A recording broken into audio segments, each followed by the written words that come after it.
श्री जी जी जी असदुद्दीन ओवैसी जी।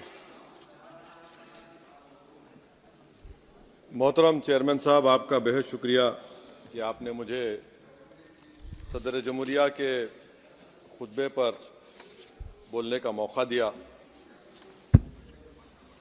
Sir, मैं हस्ब आदत और हस्ब रिवायत इसकी मुखालिफत में खड़ा हूँ और सदर जमहूरिया के खुतबे को अगर आप देखेंगे सर, तो उसमें पूरे खुतबे में लफ्ज़ मुसलमान तो छोड़िए, लफ्ज़ अक़लियत भी इस्तेमाल नहीं हुआ है।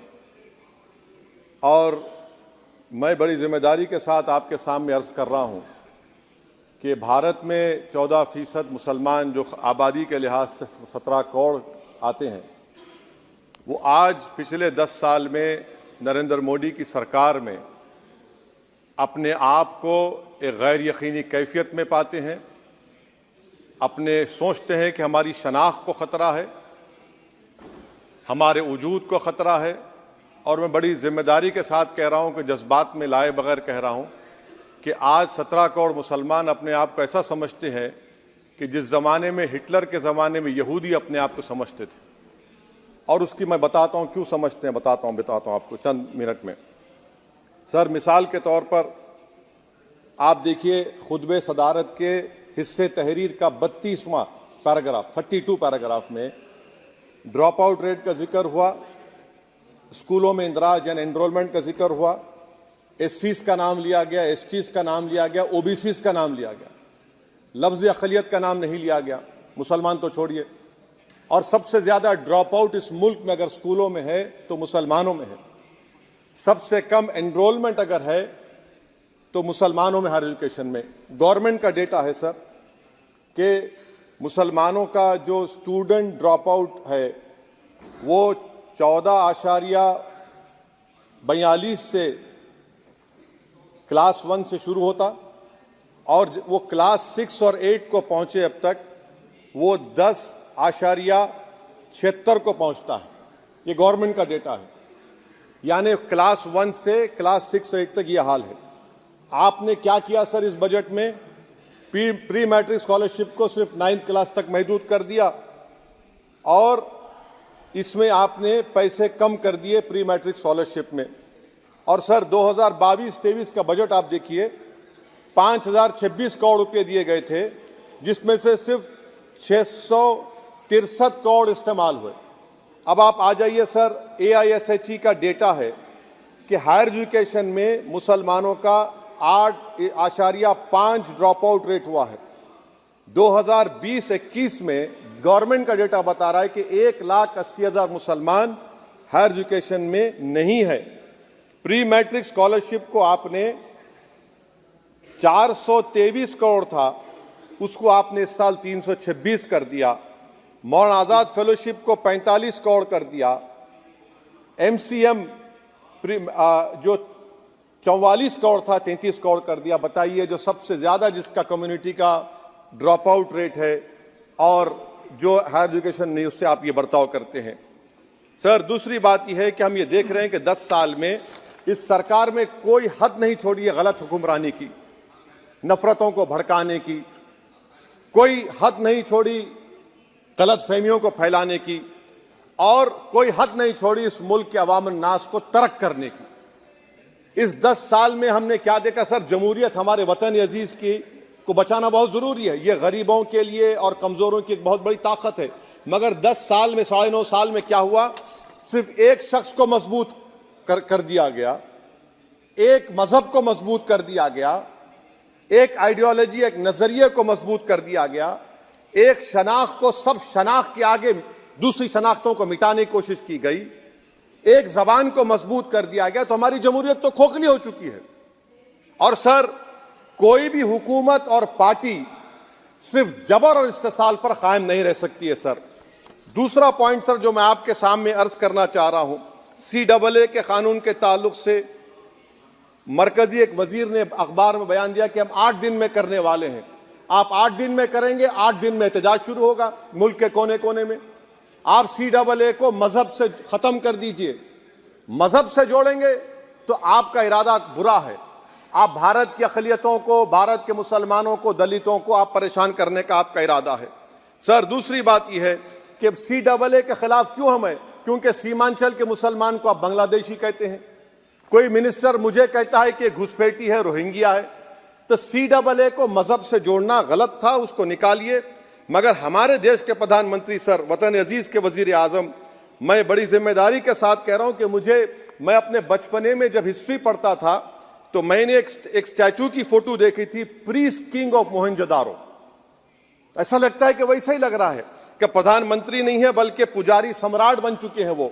और मैं क्यों कह रहा हूं कि हमारे सदर जमहूरिया ने कहा था कि 22 जनवरी एक तारीखी दिन है, बिल्कुल तारीखी दिन है। 22 जनवरी की बुनियाद 6 दिसंबर 92 को रखी गई। 22 जनवरी की बुनियाद 86 में ताले खोलकर रखी गई। 22 जनवरी की बुनियाद GB पंत ने रखी थी, इसीलिए तारीखी दिन है।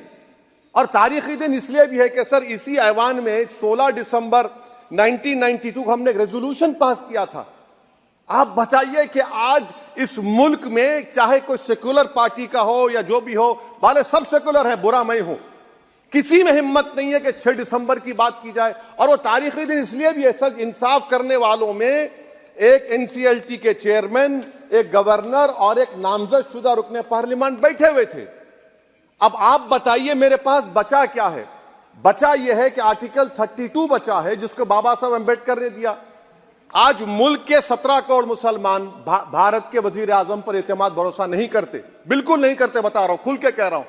अगर आप आर्टिकल 32 का ड्यू प्रोसेस ही खत्म कर देंगे तो फिर मेरे पास क्या बचेगा सर?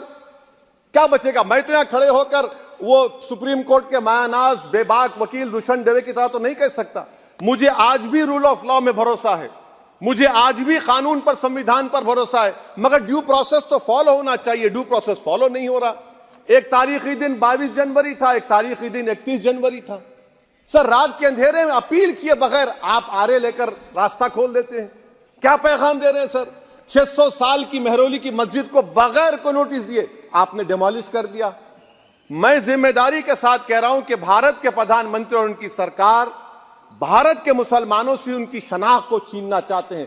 ख्वाजा अजमेरी के आस्थाने पर चादर बिछाइए, मगर आप जो चादर मुझसे छीनना चाह रहे हैं, मेरी मस्जिद है, आप हर मस्जिद को छीनना चाहते हैं। आप बताइए 17 करोड़ मुसलमानों को क्या पैगाम दे रहे हैं आप कि आप हर मस्जिद को छीन लेंगे मुझसे? फिर मेरा वजूद किस माने रखता है? मेरा शनाख्त क्या माने रखता है? रूल ऑफ लॉ क्या माने? अच्छा 1991 के प्लेसेस ऑफ वर्शिप एक्ट पर क्यों नहीं बोलते आप लोग? आप उस पर कायम है ही नहीं है। आप 500 साल की बात करते, मैं आपसे कहता हूं भाई 500 साल पे मत जाइए, बौद्ध पे जाइए, जैनिज्म पे जाइए, शैविज्म पे जाइए, कहां रुकेंगे? अरे इस देश को आजादी मिली 47 में, संविधान मिला हमको बाबा साहब अम्बेडकर का, बराबरी का।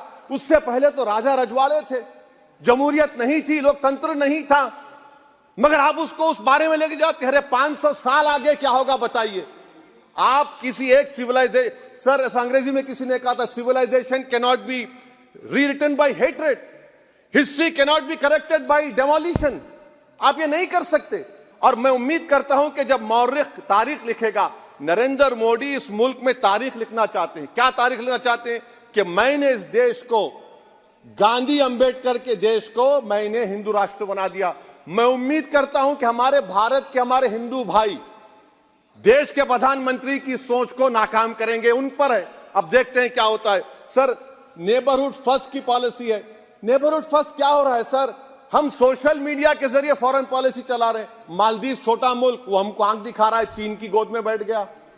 हमारे लद्दाख में हमारे जो लोग जानवर को लेकर घास चराए जाते, वहां पर चीन की आर्मी आके रोक रही। बताइए, बांग्लादेश चीन की गोद में बैठा हुआ है। आप गैलेंट्री अवार्ड दे रहे हैं, क्यों दे रहे हैं? कि चीन बैठा हुआ है। तो आपका बफर जोन गया कहां भाई साहब? आपका बफर जोन तो कहां गया नहीं मालूम, गायब हो गया बफर जोन। और दूसरी बात सर, आप ये भी देख लीजिए कि यहां पर मैं आपको इंपॉर्टेंट पॉइंट ये बताना चाह रहा हूं सर। ये हम बोलते हैं India middle east economic corridor, कितना पैसा है बताइए? वो नहीं बताया जाता। अच्छा सर, सबसे तकलीफ दे बात मेरे लिए है कि भारत ने यूनेस्को का इलेक्शन पाकिस्तान से हार गया। हम पाकिस्तान से हार गए, ये आपकी फॉरेन पॉलिसी है। यूनेस्को के इलेक्शन हम पाकिस्तान से हार गए। अच्छा, मामला इजराइल का फलस्तीन का, गाजा का आया।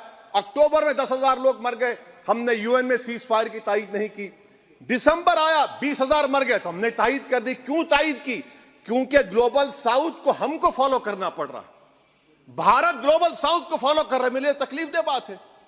यह आपकी नाकामी का बहुत बड़ा सबूत है। इसीलिए हम बता रहे हैं कि यह सरकार की बहुत से नाकाम। अलीगढ़ मुस्लिम यूनिवर्सिटी, आखिरी पॉइंट, अलीगढ़ मुस्लिम यूनिवर्सिटी। सर, आप उत्तर प्रदेश से आते हैं। सर, 81 में एक्ट पास हुआ। हमारा लॉ ऑफिसर कोर्ट में कहता है कि मैं पार्लियामेंट के एक्ट को नहीं मानता। कैसे नहीं मानते सर? क्या नरेंद्र मोदी ने पार्लियामेंट को नॉमिनेट किया या पार्लियामेंट ने नरेंद्र मोदी को प्रधानमंत्री बनाया? बताइए। 81 के एक्ट को नहीं मानते। सर, 2 ही तो सेंट्रल यूनिवर्सिटी है मुसलमानों के। 1,80,000 आप ही के सरकार के दौर में मुसलमान हायर एजुकेशन निकल गए। आप अलीगढ़ मुस्लिम से छीनना चाह रहे हैं। Theory of separation of powers में एग्जीक्यूटिव हमको डिक्टेट करेगा।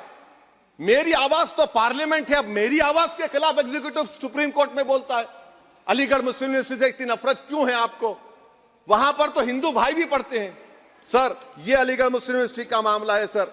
तो मैं आपसे इस बात पर, इस शेर पर अपनी बात को खत्म कर रहा हूं सर। आप भी उर्दू दां हैं जी।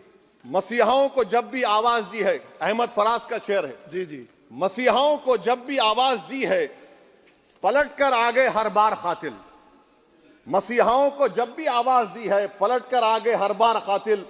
वहां क्या दाद खाही क्या गवाही, वहां क्या दाद खाही क्या गवाही, जहां हो मुंसिफों के यार कातिल। सर, मैं फिर से हुकूमत से मुतालबा करता हूं कि अल्पसंख्यक समाज के बजट के स्कॉलरशिप को आप डिमांड ड्रिवन करिए। भारत के प्रधानमंत्री, प्रधान सेवक रहिए। आप कोई प्रीस किंग मत बन जाइए। आप जीतेंगे, कौन जीतेंगे देश तय करेगा। मगर याद रखिए, 17 करोड़ मुसलमान आज गम और गुस्से में हैं और इस बात को महसूस कर रहे हैं, इस बात को महसूस कर रहे हैं कि प्रधानमंत्री को हम नोट नहीं दिए मगर हमारा प्रधानमंत्री है। आखिर ये प्रधानमंत्री 17 करोड़ मुसलमानों की उनकी शनाख्त को कैसे मिटा रहे हैं, कैसे उनको आप मार्जिनलाइज कर रहे हैं। इसीलिए सर, मैं उम्मीद करता हूं कि हमारे सेक्युलरिज्म जो है, वो मैं पॉलिटिकल सेक्युलरिज्म कभी नहीं माना। जो सेक्युलरिज्म संविधान में लिखा गया उसकी हिफाजत करेंगे। मुल्क अहम है, वरना याद रखिए, आप चुनाव जीते या हारे, मगर अगर आप 17 करोड़ एक जनता को आप गैर यकीनी कैफियत पैदा कर देंगे, ये देश के हित में नहीं होगा। बल्कि हम तो उम्मीद कर रहे हैं कि ड्यू प्रोसेस अदालत फॉलो करेगी। अदालत अगर एक तरफा फैसले करेगी तो गलत होगा। सर, बहुत बहुत शुक्रिया। श्री राम